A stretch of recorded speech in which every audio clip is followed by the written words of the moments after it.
Hello, কেমন আছেন সবাই? তো এই ভিডিওতে আমি সমাধান করাতে দেখাবো একটা রিডিং এর একটা কোয়েশ্চেন প্যাটার্ন যেটা হচ্ছে যে সেন্টেন্স ম্যাচিং থাকে। মানে অর্ধেক সেন্টেন্স দেয়া থাকে, বাকি অর্ধেকটা আমাদের প্যাসেজ থেকে খুঁজে মিলাতে হয়। তো এখানে প্রশ্নে এটা লেখা থাকে যে complete each sentence with the correct ending. তো তো আমাদের এটা আমাদের ক্যামব্রিজ 13 বইয়ের টেস্ট ফর রিডিং প্যাসেজ 2 আরকি।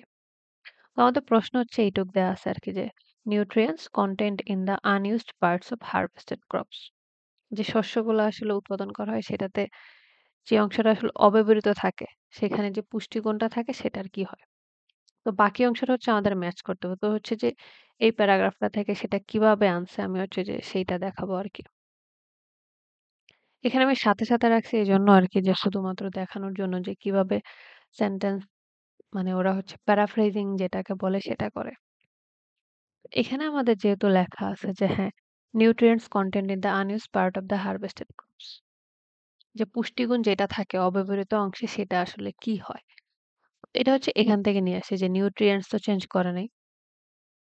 তো এখানে যেটা বলতেছে ইন দ্য ওয়াইল্ড যে আগে যখন বনের কথা বলতেছে আরকি।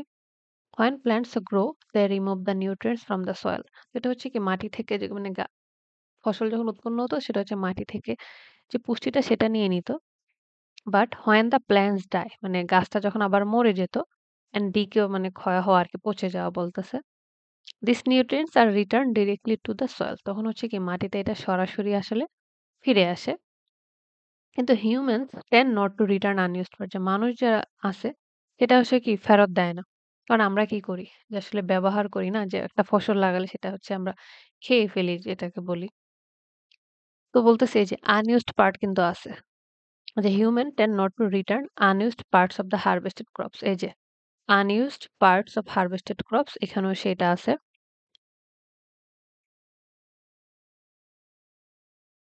যে এটাকে যদি আমি এই অংশটাকে যদি আমি যে হাইলাইট করি যে কি ডিরেক্টলি টু দ্য সয়েল যে মানুষ আসলে এটা কি করে না ফেরত দেয় না।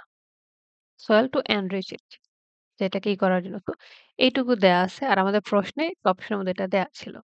তাহলে কি যে নিউট্রিয়েন্টস এর কথা এখানে বলা আছে তো বারবার তো নিউট্রিয়েন্টস করবে না। ওরা তো সেটার একটা কি আমরা যে প্রোনাউন বলি সেরকম তো ব্যবহার করবে। তো এই ২ লাইনে যেটা বলা হচ্ছে যে নিউট্রিয়েন্টস যে ছিল সেটা উদ্ভিদগুলা মরে গিয়ে সেটাতেই থেকে যেত। কিন্তু মানুষ কি করে? টেন্ডস নট টু রিটার্ন সেটা কি করে? ফেরত দেয় না। ওরা কি করে? একটা শব্দের পাশাপাশি খুব সহজ একটা সিনোনিম সবসময় ব্যবহার করে। যে এখানে লিখতেছে যে আনইউজড অফ হারভেস্টেড ক্রপস এ কি করে? মানুষ ফেরত দেয় না। Tend not to return. তো এইটুকু লাইন তো আমাদের দেয়া আছে প্রশ্নের মধ্যে। আমাদের এই যে অংশটা সেটা ম্যাচ করতে হবে। আর এখানে বলতেছে C may not be put back into the soil যে কি হতে পারে আনইউজড পার্টে যে নিউট্রিয়েন্টস আছে সেটা হতে হবে কি মাটিতে আবার ফেরত না পাঠাতে পারে বলতেছে। এই যে not be put back not তো আছে চেঞ্জ করে নাই। রিটার্ন আমরা কি জানি ফেরত দেওয়া। পুট ব্যাক কি ফেরত দেওয়া। আর আনইউজড পার্ট অফ হারভেস্ট করতে চেঞ্জই করে না। আর এখান থেকে নিউট্রিয়েন্টস এর কথাই বলা আছে। আর এটা যেহেতু রিডিং বেসিস 2 একটু কঠিন হওয়া স্বাভাবিক। তো আর এক লাইনে করে দিবে না। ২-৩ লাইন তো পড়তে হবে। ওদের কাজই যে কিভাবে সেটাকে কঠিন করা যায়। আর আপনি আপনার ব্রেইনকে কতটা ব্যবহার করতে পারেন। এই জায়গাটা থেকে এটা আসছে যে হাফ সেন্টেন্স এ যেইটুক আছে বাকিটা কোনটা এটা। এটা সি যে অথবা ১৮ নম্বর প্রশ্নটা গেল। আপনি যখন বই থেকে ম্যাচ করবেন তখন আরো ভালো বুঝতে পারবেন। আমি তো এমনিতে পুরাটার সলিউশন দেয়া আছে আলাদা ভিডিওতে। এবার আসি ১৯ নাম্বার প্রশ্নে যদি দেখি। ১৯ এ বলা হচ্ছে যে synthetic fertilisers produce with the Haber-Bosch process. এই যে এটা যে নাম সেটা আমরা কিভাবে বুঝি? আমরা জানি যে নামের ১ম অক্ষর হয় কি? বড় হাতের। এই ক্ষেত্রে এইসব নাম দেওয়া থাকলে একটা সুবিধা যে এই নাম তো আর কি করতে পারবে না। ওরা প্যারাফ্রেজিং করতে পারবে না। নাম তো বদলাতে পারবে না। যে সিনথেটিক ফার্টিলাইজার আসলে কি হয়? সেটা আমরা দেখি। তো এখানে এই যে এই নামটা এখানে দেয়া আছে।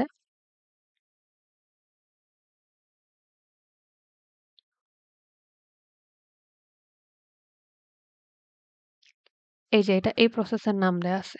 এই যে এই প্রসেসের নাম এখানে দেয়া আছে। তো আমরা এখান থেকে পড়া শুরু করি। যে ফর ম্যানুফ্যাকচারিং অ্যামোনিয়াম নাইট্রেট মানে অ্যামোনিয়াম নাইট্রেট একটা সারের নাম আরকি।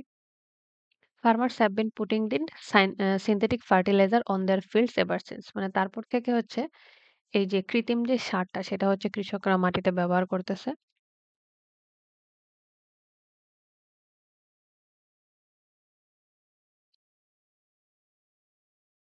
তো এটা বলছে তো হ্যাঁ, এখানে আমরা সিনথেটিক ফার্টিলাইজার পাইছি। কিন্তু এখানে বলতেছে এটা যে প্রোডিউস করছে সেটা আসলে কি হচ্ছে? এজন্য হচ্ছে যে কি যদি এক লাইনে থেকে যায় সেটা তো ভালো। সবসময় এক লাইনে থাকবে না। কারণ আমাদের হচ্ছে অপশন ১ টা ২ টা বেশি থাকে। তো বলতেছে বাট ওভার দ্য ফার্স্ট যে ডেকেডস তারপরে কি হলো? Clearly this wasn't such a bright idea যেটা আসলে ব্রাইট অর্থ যদি আমরা যদি উজ্জ্বল এখানে বলতেছে ভালো বোঝাচ্ছে যে এটা আসলে ভালো কোনো কিছু ছিল না। পরে বলতেছে chemical fertilizer can release polluting nitroxide যে পলিউটিং আমরা জানি কি দূষিত করা in the atmosphere and excess মানে এক্সেস মানে অতিরিক্ত যদি ব্যবহার করা হয় washed away with the rain সেটা কি বৃষ্টির সাথে ধুয়ে যায় রিলিজিং নাইট্রোজেন ইনটু রিভার্স সেটা কি নদীতে নাইট্রোজেন দেয় অ্যান্ড মোর রিসেন্টলি দেখা গেছে কি we have found that indiscriminate use of fertiliser যে অতিরিক্ত যে ব্যবহার করা হচ্ছে সার হার্ট দ্য সয়েল ইটসেলফ সেটা কি মাটিকে আসলে দূষণ করে দেয় টার্নিং ইট অ্যাসিডিক মাটি সেটা কি হয়ে যায় লবণাক্ত হয়ে যাচ্ছে সল্টি হয়ে যাচ্ছে অ্যাসিডিক হয়ে যাচ্ছে ডিগ্রেডিং আপগ্রেড জানি আমরা উন্নত করা আর ডিগ্রেড হচ্ছে উল্টাটা যে খারাপ করে দিচ্ছে তার মানে কি সিনথেটিক যে ফার্টিলাইজার আছে প্রোডিউসড হাবের প্রসেস যেটা বানাইছে ম্যানুফ্যাকচার উৎপাদন করা প্রোডিউস উৎপাদন করা may cause damage to different aspects of the environment যে কি পরিবেশের বিভিন্ন দিক থেকে সেটা হচ্ছে কি করতে পারে ক্ষতি করতে পারে হ্যাঁ এখন এরা কি করছে এতগুলা ক্ষতি লিখে দিছে তো এই জন্য এতগুলা ক্ষতিকে ওরা ঘুরায় একটা লাইনে এনে দিছে যে ড্যামেজ টু ডিফারেন্ট অ্যাসপেক্ট যে ভিন্নভাবে ক্ষতিগুলা কি কি করতে পারে যে অ্যাটমসফিয়ারে নাইট্রো অক্সাইড অ্যাড করবে বৃষ্টির সাথে ধুয়ে গিয়ে নদীতে হচ্ছে নাইট্রোজেন এড করবে। পরে আরো বলা হচ্ছে কি এটা মাটির ক্ষতি করে এবং কি মাটি কি হয়ে যায় লবণাক্ত হয়ে যায় এবং মাটির গুণটা কি হয়ে যায় কমে যায়। তার মানে কি হচ্ছে এক কথা যে মাটির ক্ষতি করতেছে। এটা তো হচ্ছে আমাদের কি বলে জেনারেলস না এবং হচ্ছে একাডেমিক যেহেতু এটা অবশ্যই আমাদের মাথা খাটাইতেই হবে। আর বানাচ্ছে প্রশ্ন এরকম করে। এইজন্য এটা হইছে কি যে এই প্রসেসের যে ইয়াটা আছে সেটা হচ্ছে কি প্রকৃতির বিভিন্নভাবে ক্ষতি করতেছে। হ্যাঁ, এটা একটু কঠিন। কঠিন হওয়াটাই স্বাভাবিক। কঠিন বলেই হচ্ছে একটু মজা আছে। এবার যদি হচ্ছে যে নাম্বারে যদি আমরা যাই, এটা ২০ নাম্বার প্রশ্নে। এটাতে বলা হচ্ছে যে, edition of a mixture developed by একটা ব্যক্তির নাম দেয়া আছে। যে পিয়াস ফ্লোরিস টু দ্য সয়েল। পিয়াস ফ্লোরিস হচ্ছে যেই মিক্সচারটা বানাইছে, সেটা দিয়ে আসলে কি হইছে? সেটা আমাদের দেখতে হবে। এই যে পিয়াস ফ্লোরিসের নামটা এখানে দেয়া আছে, আমি হাইলাইট করতেছি।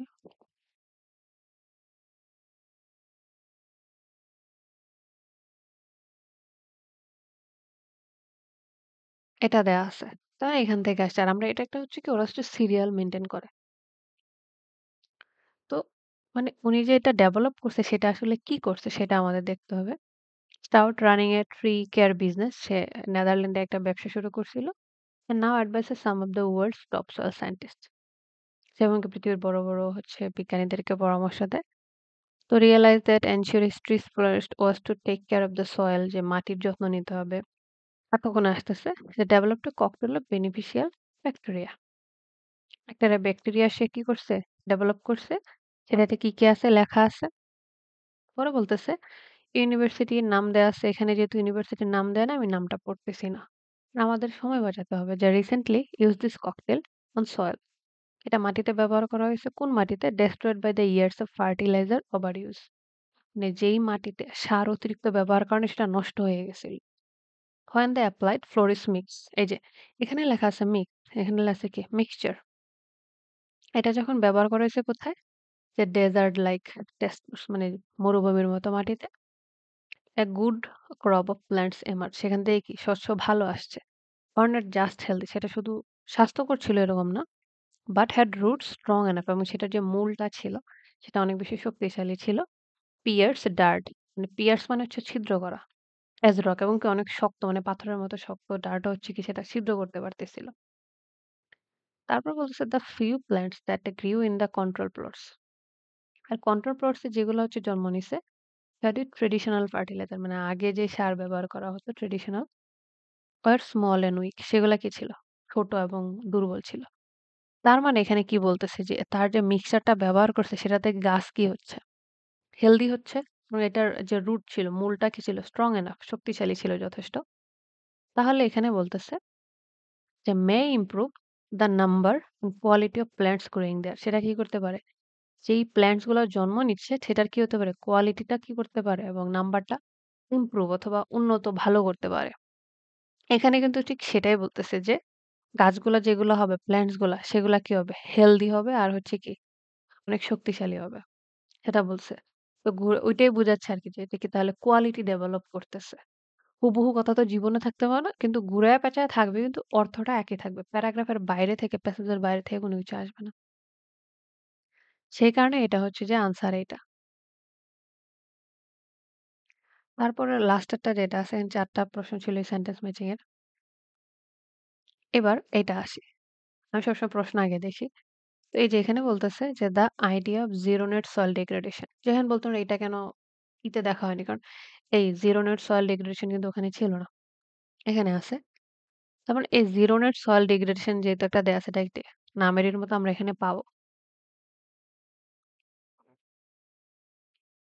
তো এখানে হচ্ছে এটা এখানে ছিল। এই যে,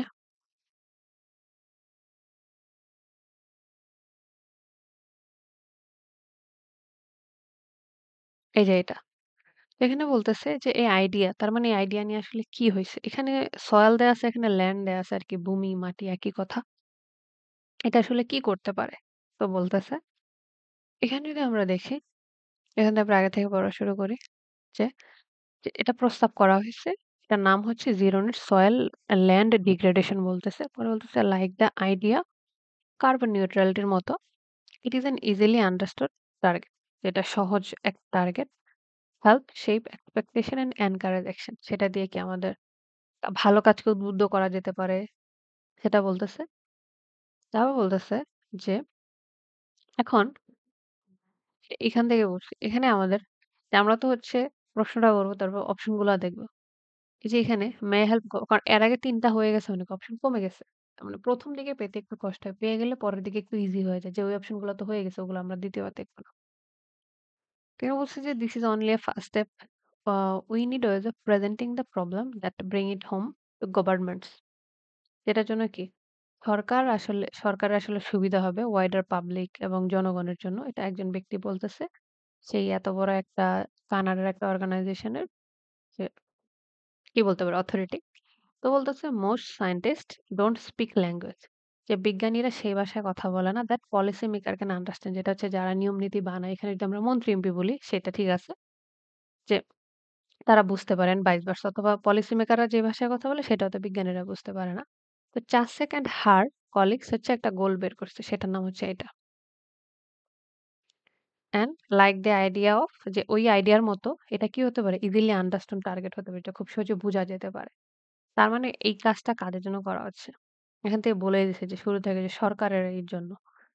এজন্য হচ্ছে এটুকু লেখার পর, পরে আমরা এটুকু এই হচ্ছে যে may help governments to be more aware যে আরো বেশি কি হতে পারে সচেতন হতে পারে কি নিয়ে? Soil related issues. এখন বলতে পারেন হ্যাঁ, সয়েল রিলেটেড ইস্যু তো এখানে লেখা নেই। তো কথা হচ্ছে আমরা পুরা যে প্যারাগ্রাফটা পড়তেছি প্যাসেজটা কাহিনী কি নিয়ে? সয়েল নিয়ে। যে সয়েল পুরাটা যত সব জায়গা হচ্ছে যে মাটি দূষণের উপর অথবা মাটির যে সক্ষমতা কমে যাচ্ছে সেইটা নিয়ে হচ্ছে আমরা কাজ করতেছি। আর এখানে বলেই দিছে zero net soil degradation, land degradation. কিছু হচ্ছে যে শুরু থেকে মানে আনসার দিবে, কিছু হচ্ছে মাঝখান থেকে, কিছু লাস্টের থেকে। মানে এক হুবহু টাইপের প্রশ্ন এরা জীবনেও করবে না। এজন্য হচ্ছে যে হ্যাঁ, যে ওরা নাম্বারের ভেরিয়েশন করছে। কার কতটুক চিন্তা করার বা সেটাকে ফাইন্ড আউট করার এবিলিটি আছে। এই হচ্ছে গেছে সেন্টেন্স ম্যাচিং। আপনি যখন আসলে বই দেখে এখানে হয়তো একটু হযবড় লাগতে পারে। আপনি যখন বই দেখে ম্যাচ করে পড়বেন, তখন হচ্ছে আরো সহজ হবে আরকি যে এইভাবে হচ্ছে সেন্টেন্স ম্যাচিং এর আনসার করতে হয়।